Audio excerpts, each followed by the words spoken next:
Sa pagtama ng bagyong Basyang sa Iligan City, tila bumalik daw ang bangungot ng bagyong Sendong noong 2011. May mga nawalan pa nga ng tirahan. Kaya sa ikalawang bugso ng Operation Bayanihan, nagtungo tayo roon para maghatid ng karagdagang tulong. Binalikan din natin ang Kapuso Village at ang Kapuso School na ating ipinatayo noong 2012. Taong 2012, narating ko ang Barangay Mandulog sa Iligan City ng ating pinasinayaan ng Kapuso Village at Kapuso Classrooms para sa mga salanta ng Bagyong Sendong noong taong 2011. Ngunit sa pagkakupit ng Bagyong Basyang, nalumbalik ang takot ng mga residente sa Kapuso Village. Tumaas ang tubig kasi ang creek umapaw.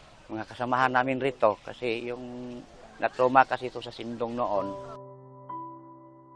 Si Saada agad na nag-evacuate sa Kapuso Classrooms para masiguro ang kaligtasan ng kanyang ina.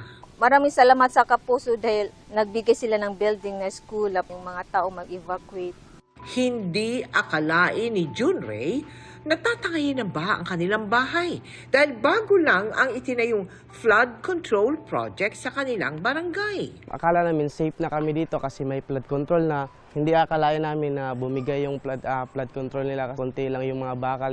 Kaya nang makatanggap raw siya ng ayudang 3,000 piso, nagtayo siya ng pansamantalang masisilungan na gawa sa plywood. 2 linggo na ang nakalipas matapos ang pananalasa ng Bagyong Basyang. Ngunit hirap pa rin silang makapag-umpisa muli. Sana po matulungan kami.